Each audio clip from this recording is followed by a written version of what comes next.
No dia 11 de julho de 1977, a Rádio Cultura FM entrou no ar. Com o descerramento da placa pelo governador Paulo Egídio Martins, acompanhado do secretário da Cultura, Max Pfeffer, e do presidente da Fundação Padre Anchieta, professor Antônio Soares Amora, teve início um trabalho diferente de tudo que havia até então sido feito na radiodifusão brasileira. Passamos então, a partir deste momento, a transmitir do interior das instalações de FM, que serão inauguradas, as novas instalações, com a nova programação, com o repórter Paulo Roberto. Muito obrigado. Já no interior da Central Técnica da Rádio Cultura FM, frequência modulada estéreo, o governador Paulo Egídio Martins aciona, então, a programação.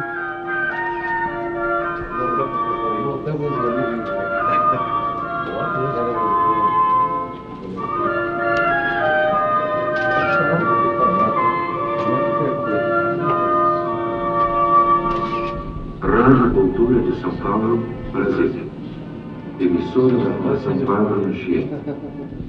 Centro Paulista de Rádio e TV Educativa. ZYE 492, frequência modulada 88.9 MHz. Damos início neste momento à transmissão da nova faixa especial da Rádio Cultura FM. Música de concerto, música brasileira, programas especiais. Nossa programação inaugural será dedicada ao artista brasileiro.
Senhoras e senhores, boa noite. Este foi o Ponteio número 45 de Camargo Guarnieri, com a Orquestra Prelúdio, regida pelo maestro Júlio Medalha, dando a todos as boas-vindas a esta festa de 40º aniversário da Rádio Cultura FM. Sejam bem-vindos.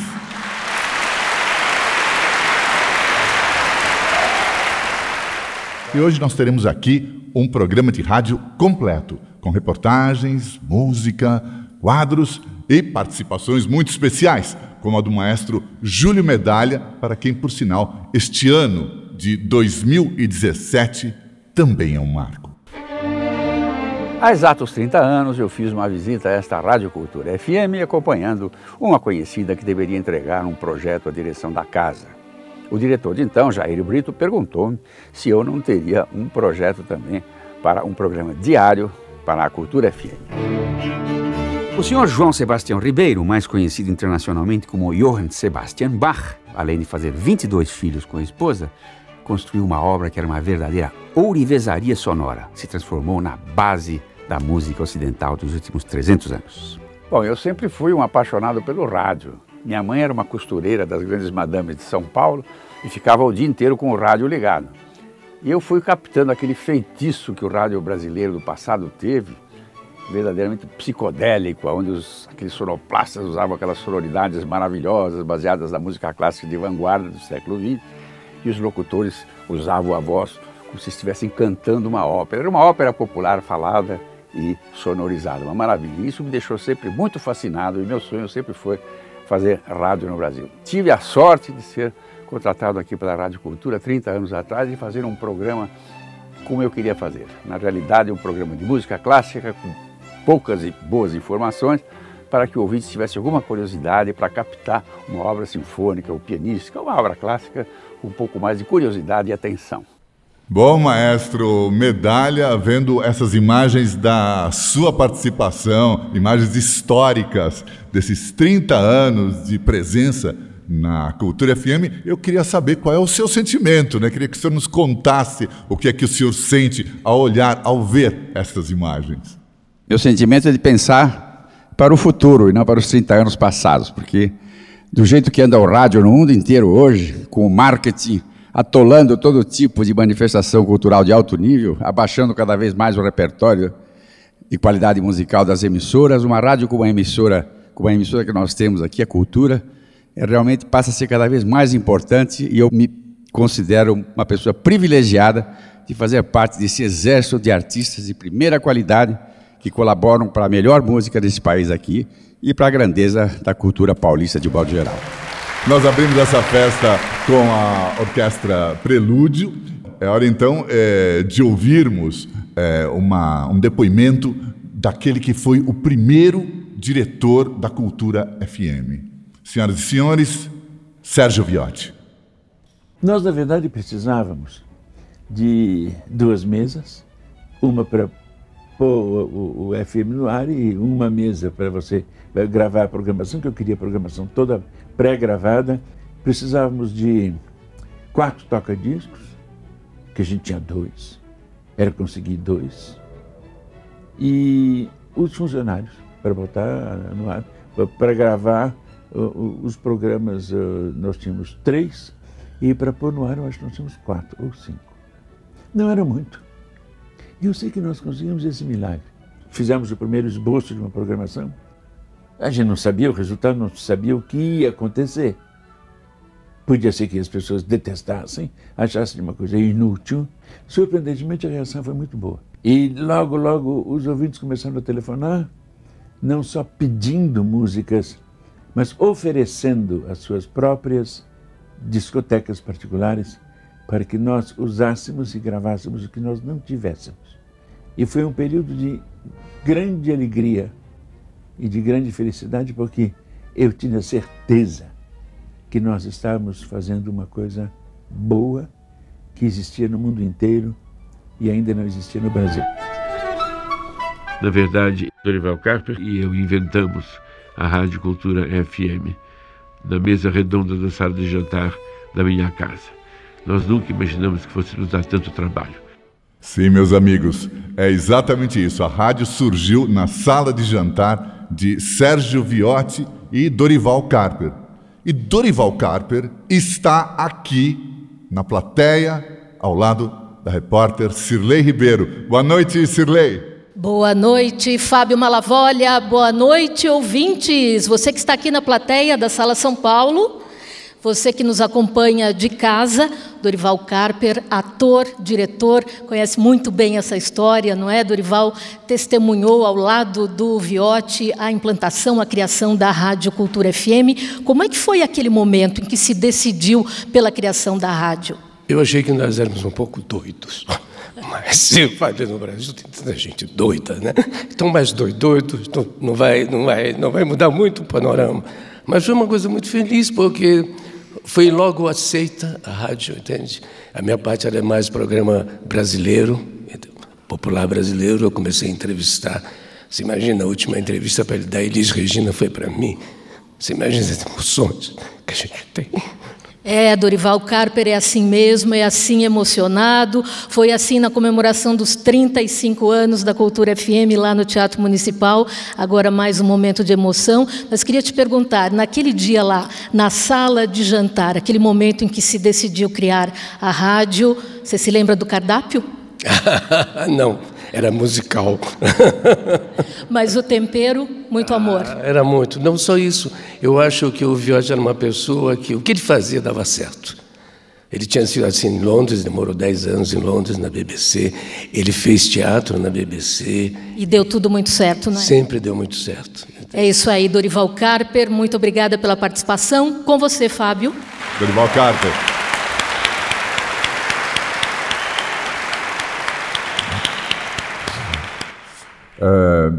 Os nossos ouvintes participam bastante do cotidiano da rádio. Todos os dias nós recebemos muitas perguntas, especialmente sobre as peças clássicas que são usadas como vinhetas da Cultura FM.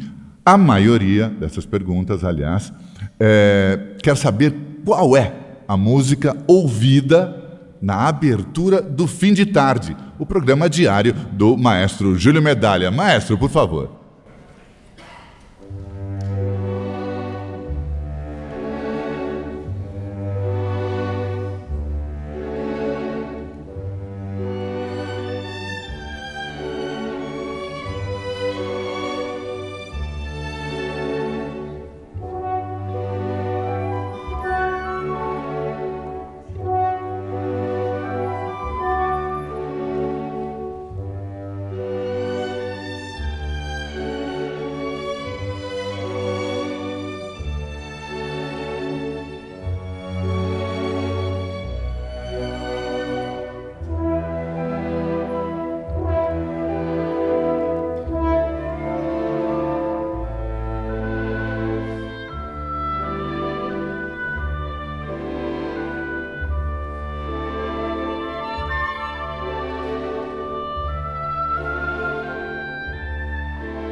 Palmas para a Orquestra Prelúdio, com a qual nós ouvimos a Gymnopédie número 1 de Erik Satie, regida e orquestrada pelo maestro Júlio Medalha. Aliás, eu quero contar para vocês que esta é a vinheta de apenas um dos muitos programas que, ao longo dos seus 30 anos de casa, o maestro Medalha apresentou dentro da variedade musical da emissora.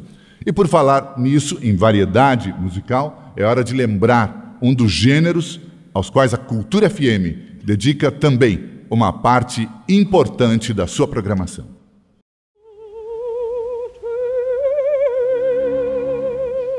A música lírica é uma tradição na Cultura FM. Ao longo de 40 anos, vários programas abordaram a ópera, como, por exemplo, o Cena Lírica, apresentado pelo maestro Walter Lourenção. A ópera, como o próprio nome indica, significa obra, trabalho, né? E surgiu lá pelo século XVII, meados do século XVII, em Florença. O programa Cena Lírica aqui na Cultura FM é dedicado àqueles que ainda não conhecem ópera, tem algum receio, tem algum preconceito, né, contra a ópera, não estão bem informados, mas querem se informar, ou que conhecem um pouco, ou que conhecem muito também.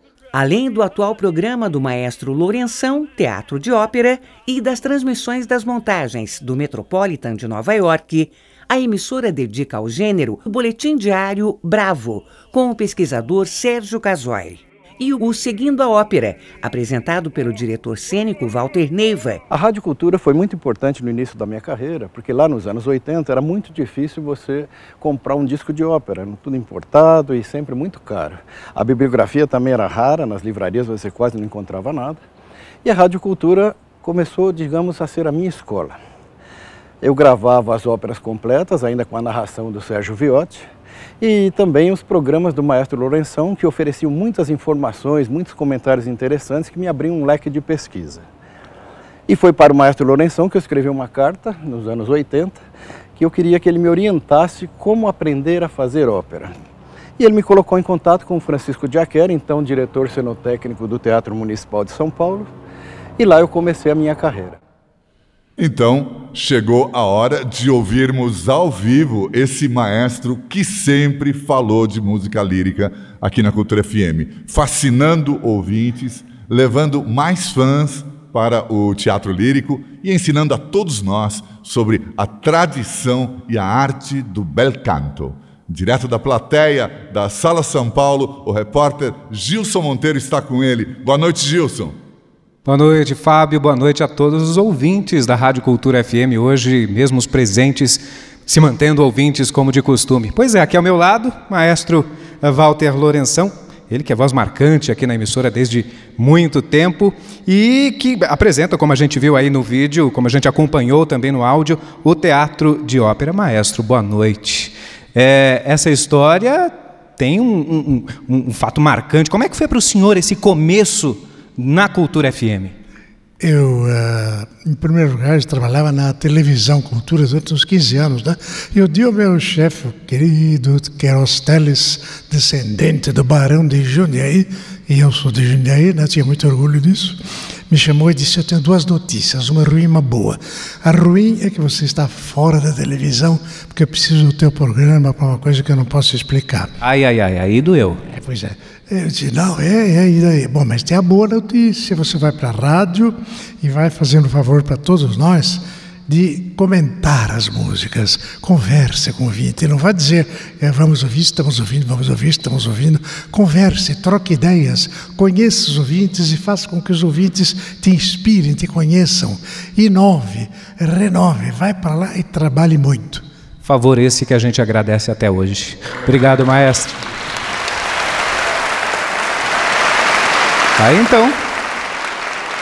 Tá então as palavras do maestro Walter Lourenção. Bom, a gente aproveita aqui para lembrar a presença do canto lírico diariamente na Cultura FM. O canto lírico que vem num boletim anunciado por esta vinheta.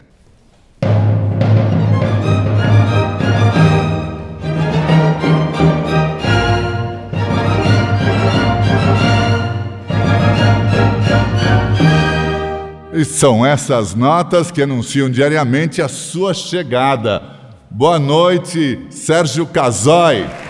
Boa noite, queridos ouvintes da Rádio Cultura. Obrigado pela presença de todos. Eu queria dar um abraço especial no nosso maestro e mestre Walter Lourençon, que é a nossa inspiração de sempre. Foi ele que nos ensinou tudo o que nós fazemos hoje na rádio em termos de ópera. Um grande abraço, maestro. Muito obrigado por todos esses anos de aulas radiofônicas. O programa Bravo tem por finalidade levar uma porção pequena de música lírica diária a todos. Ópera e canto lírico em geral. E nós associamos ao trecho escolhido cada dia uma pequena crônica, uma pequena narrativa, uma pequena história. Há uma série de anedotas sobre os compositores, como, por exemplo, a história que se conta de Rossini, que nos últimos anos de sua vida viveu em Paris, participando ativamente do mundo musical parisiense. Em 1864, faleceu Giacomo Meyerbeer, que era o inventor do gênero da Grande Opéra francesa, muito amigo de Rossini, e o sobrinho de Meyerbeer, que era um compositor menor, escreveu uma espécie de cantata, uma elegia, para ser apresentada justamente durante as exéquias, durante o serviço de funeral. E ele levou, então, esta composição para que o Rossini desse a sua opinião. Rossini apanha a partitura, coloca-a no piano, folheia, toca, examina, vira-se para o sobrinho e diz: olha, não c'è male, não está mal, mas francamente eu preferia que você tivesse morrido e que o seu tio tivesse composto.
qualità, di qualità.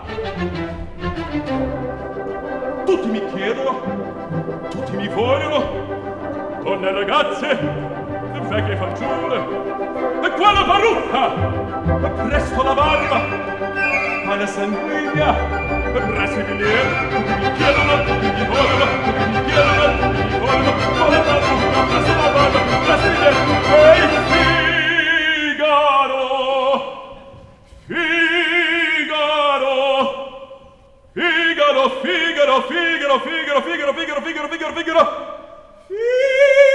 Figaro, ahimè, ahimè, che furia, ahimè, che folla, una volta per carità, per carità, per carità, una volta, per carità. Figaro, son qua, ehi, Figaro! Son qua, Figaro qua, Figaro là, Figaro qua, Figaro là, Figaro su, Figaro giù, Figaro su, Figaro giù. Pronto, prontissimo, sto come il fulmine, sono in qualcosa nella città, nella città, nella città, nella città, nella città. Ah, bravo Figaro, bravo, bravissimo, ah, bravo Figaro, bravo, bravissimo, fortunatissimo, fortunatissimo, fortunatissimo, per verità. La la la la la la la la la la la la la la la la la. A te fortuna, non mancherà. Hai fatto nella città, hai fatto nella città, nella città.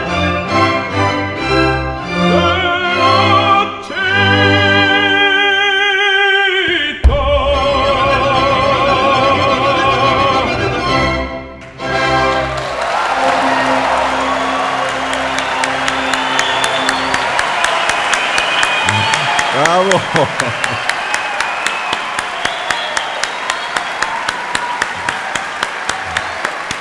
Na voz do barítono Leonardo Neiva. Largo al factotum.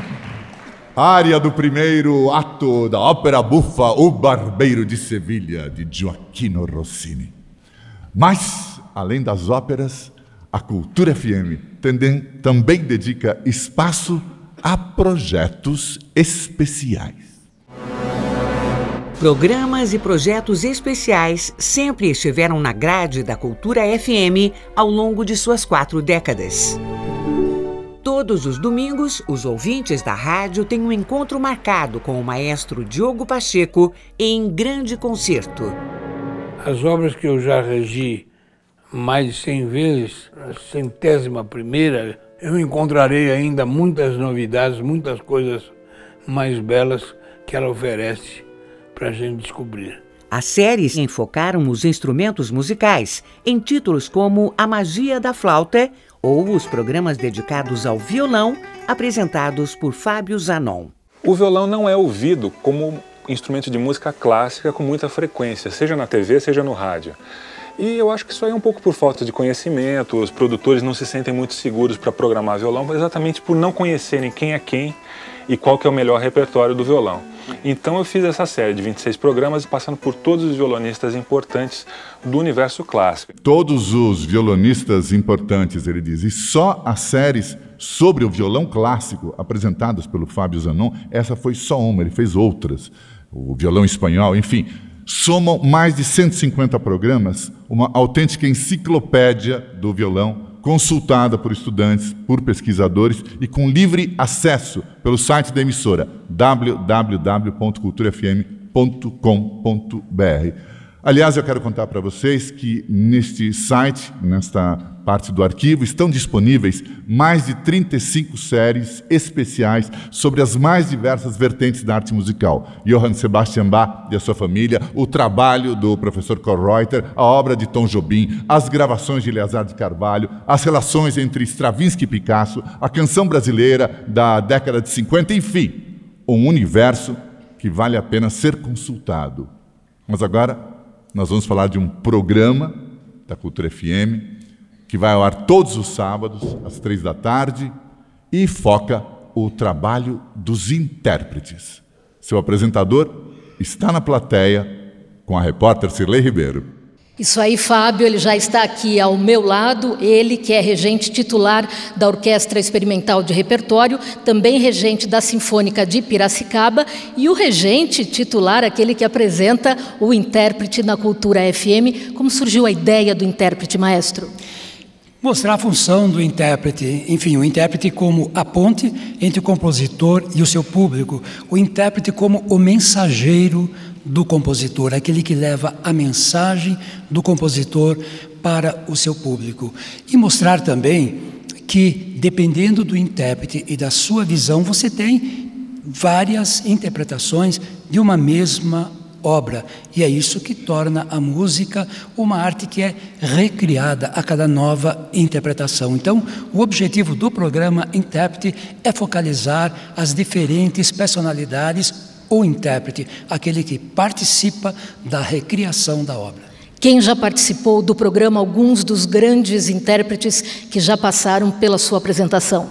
O programa ele é dividido em duas fases. Nós temos as entrevistas lá no estúdio da Rádio Cultura e aí a gente tem... Alguns nomes, maestro. Nisa de Castro Tanque, por exemplo, para contar, já que a gente estava falando de ópera, né? Para contar um pouco sobre a tradição operística, o próprio Fábio Zanon, que esteve agora aí, enfim, vários grandes intérpretes. Obrigada, maestro. Obrigado. Bom, maestro Jamil Maluf. Bom, programas como o programa Intérprete do maestro Jamil Maluf desvendam a música clássica para os ouvintes. Muita gente acaba se interessando, mesmo quem não conhece ou não domina em profundidade a música. E a curiosidade, naturalmente, instiga muitas questões. E o que é que nós dizemos quando alguém quer saber um detalhe de uma partitura, da vida de um virtuoso, ou mesmo do funcionamento de uma orquestra? Nós dizemos, ao ouvir esta vinheta...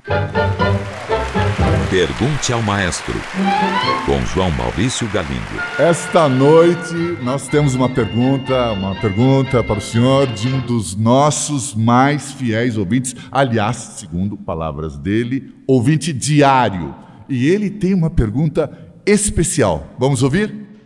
Muita gente não tem uma noção exata de o que é que aquele camarada com aquela roupa toda formal, aquela pose, fica com aquela vareta na mão lá e para cá, atrapalhando os músicos que estão tocando. Eles não sabem direito o que é que aquela criatura faz. Você poderia explicar qual é a função exata para que todo mundo tivesse uma noção melhor? Eu sirvo de ventríloco para, através de mim, o auditório falar. Pois é, mas olha a pergunta do Tom Zé aí. Essa pergunta é campeã. Já ouvi muitas vezes e as pessoas falam isso mesmo. João, vai me dizer que aquela coisarada que o maestro faz com a mão ali na frente da orquestra significa alguma coisa? É verdade, me perguntam isso sempre. Claro que significa. Pode ter certeza que significa. Resumindo, minha gente, o maestro tem duas funções. Uma mais prática, que é sincronizar tudo. Vocês sabem, durante muito tempo as formações musicais os grupos instrumentais, as formações eram pequenas, então realmente não existia o maestro. Você tinha uma orquestrinha de 8, 9 músicos, 2 cantores, um olhava para o outro e todo mundo se entendia. Mas, com o passar do tempo, as orquestras foram ficando maiores, as produções operísticas maiores, e surgiu a necessidade de uma pessoa para sincronizar aquilo tudo. Vocês imaginem, por exemplo, a Bayreuth, a casa de espetáculos das obras de Richard Wagner. A orquestra fica totalmente escondida embaixo do palco, totalmente. A gente não vê nenhum músico. Fica só a cabecinha do maestro ali olhando para os cantores. Ele vai fazer essa sincronia. Os músicos não ouvem os cantores, não sabem o que está acontecendo em cima do palco. Mesmo que a gente colocasse um microfone, uma caixa de som lá embaixo, coisa que não existia na época do Wagner, nem assim essa sincronia seria possível. Então a primeira tarefa do maestro realmente é, na ópera, fundamental, sincronizar cantores e orquestra e fazer com que o espetáculo chegue até o final sem problemas. Essa é a primeira função mais prática. Mas existe uma outra, que é a sua assinatura, a sua interpretação. Uma orquestra de altíssimo nível, como a Orquestra Filarmônica de Berlim, a orquestra o Gewandhaus Leipzig, eles podem tocar sinfonias de Beethoven sem maestro. Podem, já tocaram tantas vezes, eles podem combinar alguns sinais entre eles e tocar. Mas eles fazem questão de tocar a mesma 8ª sinfonia, a mesma 7ª sinfonia, com maestros diferentes, para que cada um possa colocar a sua assinatura. E eu pensei aqui, espero que vocês me dêem licença, que a gente poderia fazer, eu poderia mostrar isso aqui na prática para vocês, com a ajuda de vocês. A gente podia fazer um coralzinho. Eu acho que a Rádio Cultura, todo mundo que está aqui atrás, que faz essa rádio ficar no ar, todo mundo que fez, todo mundo quem criou a rádio, e todos vocês que mantêm essa rádio viva, que amam essa rádio, não mereciam um parabéns a você? Então, professor e maestro Laércio Diniz, uma nota lá, por favor.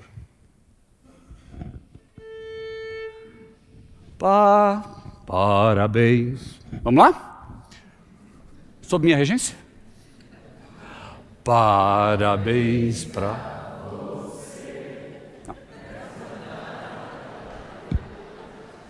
Isso não é um parabéns, isso é uma canção fúnebre, ninguém morreu. Esse é um momento de alegria. Esse parabéns pode ter 2 emoções.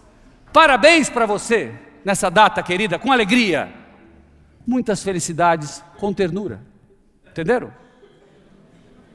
Ok? Vamos tentar? Comigo. Ó. 1, 2. Parabéns pra você nessa data querida.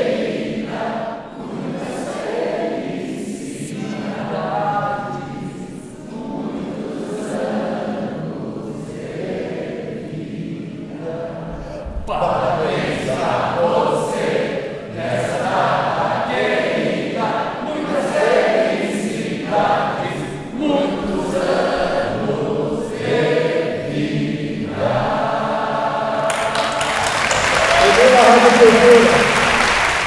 Parabéns para essa rádio, que é única para todos que deixam ela, manter ela no ar, para vocês que a amam e fazem com que ela exista. Parabéns para a Rádio Cultura. Tchau, pessoal. Bom, viva mesmo, muito bom. Depois desse delicioso parabéns e das lições do maestro Galindo, eu quero ouvir, então, quem está na plateia da Sala São Paulo, não é Gilson Monteiro? Isso mesmo, Fábio. Aqui ao meu lado, pianista Gilberto Tinetti, apresentador de um dos programas mais antigos da Rádio Cultura, que é o Pianíssimo. Tinetti, boa noite. Como é que começou essa história toda do Pianíssimo, Tinetti? Olha, bom, o piano para mim, desde que eu tenho 9, 10 anos assim, o piano é muito importante, acontece, etc. Agora, ali o relacionamento com a rádio aconteceu um motivo assim que nos deixa triste. Madalena Talhaferro, a grande pianista brasileira, já em muita idade faleceu. E a rádio resolveu fazer, passados algumas 2 ou 3 semanas, um programa dedicado a ela, né? Então, acharam que, enfim, eu seria um bom apresentador para esse programa. E foi uma experiência muito especial.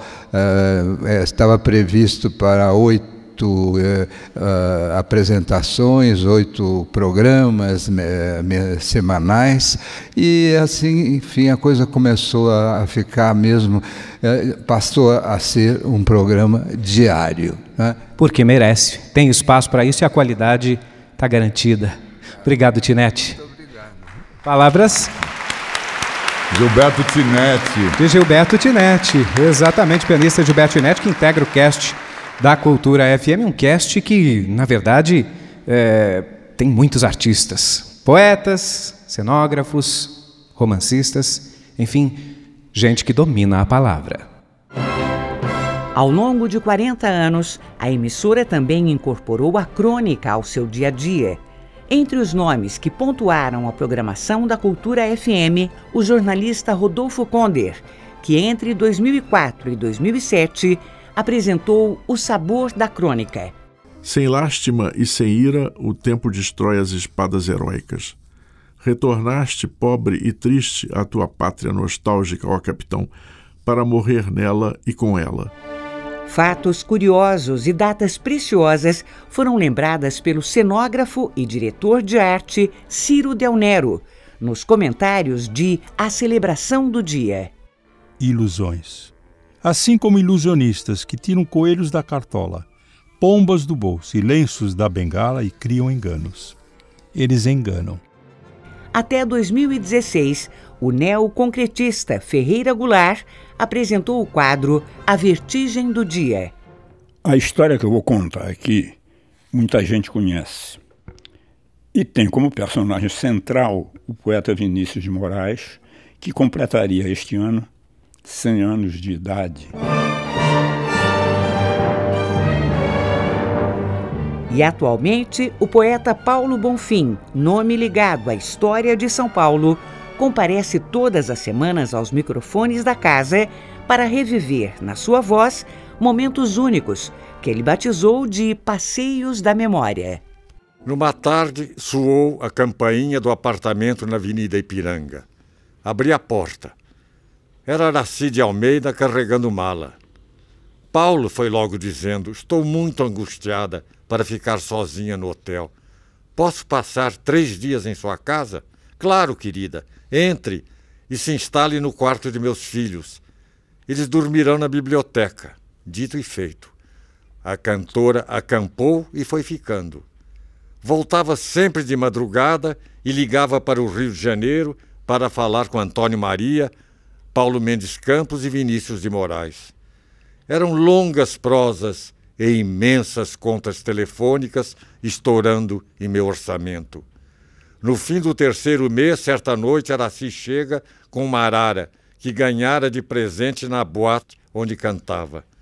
Fiquei preocupado com as consequências da vinda dessa nova hóspede. Araci, essa arara vai fazer um estrago no quarto. Ela prontamente retruca. Eu respondo pela arara. Dias depois, falei com a cantora. A arara não pode continuar aqui em casa. Está destruindo os móveis do quarto. Araci, indignada, protesta. Em solidariedade à arara, me retiro também. E partiram as duas pela tarde fria, deixando penas e contas telefônicas a pagar. Foi esse o samba que Noel não chegou a compor.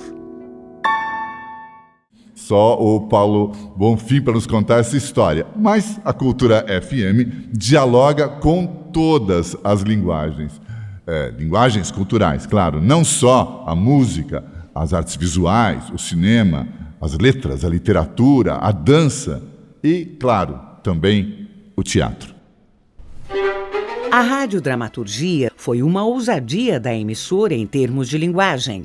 No programa Palco Sonoro, Antônio Petrin e Denise Del Vecchio interpretaram textos como A Morte do Caixeiro Viajante, de Arthur Miller. Essa cabeça trabalha muito e é a cabeça que precisa descansar. Amanhã eu vou sair de manhã. Quem sabe eu me sinto melhor de manhã. Ai, como me dói os pés. Quer uma aspirina? Quer? Eu vou buscar pra você. Eu tava lá. Na medida em que você elabora isso, que você coloca, traz para fora essa expressão, ela se coloca na voz. E aí, através da voz, é que nós esperamos que o público sinta as nossas emoções, as emoções da personagem, as intenções, etc, né, Petrin? O ator, o seu material de expressão é o seu corpo, né? Quando ele tem que se expressar pela voz, todo o corpo trabalha em função daquele momento, de uma determinada emoção ou de uma determinada fala. O rádio é basicamente o espaço da imaginação, né? Então, algumas coisas que no palco você vai ver, no rádio você vai imaginar. Você vai ver também, mas vai ver com a sua imaginação. Eu sou o homem da Nova Inglaterra. É lá que eu sou importante. Mas você tem 60 anos. De fato, não é uma tarefa fácil, não é uma pequena dificuldade, mas com talento ela pode ser ultrapassada. Então nós queremos convidar vocês a fazerem, junto conosco, essa experiência. Quem quiser pode fechar os olhos. A experiência do rádio em estado puro.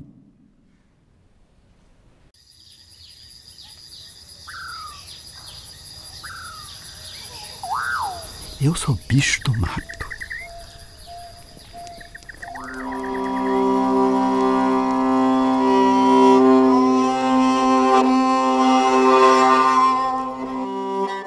tem medo? Onça mata. Onça gosta de matar tudo.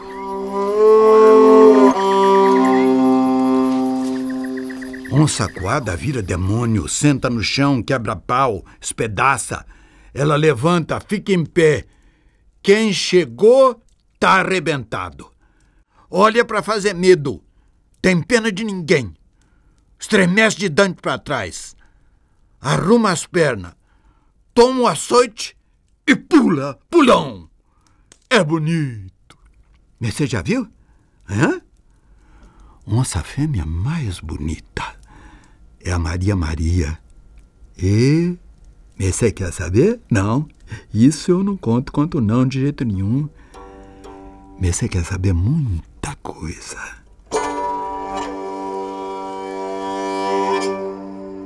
A força dela você não sabe. Escancara a boca, escarra, medonha, tá rouca, a ligeireza dela é doida. Puxa a mercê pra baixo, ai, às vezes ainda foge, escapa, some no bambu ralo danada. Já tá na derradeira e ainda mata, vai matando. Mata mais ligeiro que tudo. Cachorro descuidou, mão de onça pegou ele por detrás, rasgou a roupa dele toda. Bom, bonito. Eu sou onça. Eu, onça. Mas você acha que eu pareço onça? Tem horas em que eu pareço mais. A voz do ator Lima Duarte, senhoras e senhores. Em Meu Tio, o Iuaretê, transmissão realizada pela Cultura FM em 2007, a partir do texto de João Guimarães Rosa, que foi uma das mais genuínas expressões da literatura e da cultura brasileiras.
Mourão, de César Guerra Peixe, na leitura da Orquestra Prelúdio, comandada por Júlio Medalha.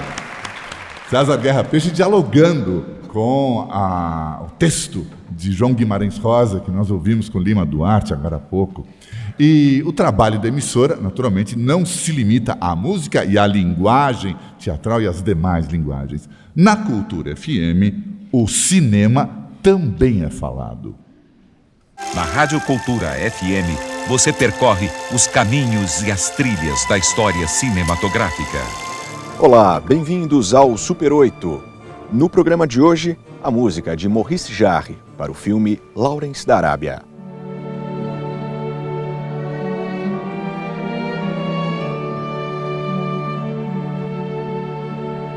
Trilhas musicais que ficaram na memória são ouvidas todos os sábados no programa Super 8, apresentado por Alexandre Ingrevalo.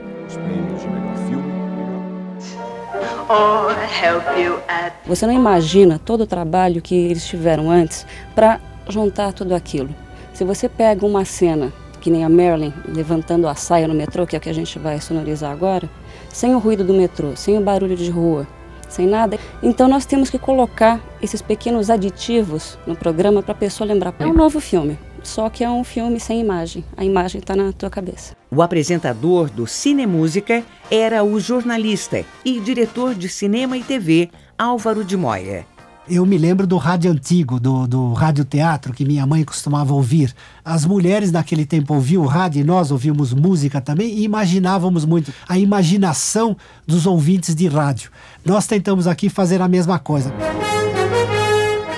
Hoje, a cobertura diária está a cargo de Luciano Ramos, no quadro Cinema Falado. Oferecemos diariamente ao público uma pequena peça radiofônica que se constitui de comentários sobre os filmes, diálogos e música. Música que vai de Mazzaropi ao grande Nino Rota.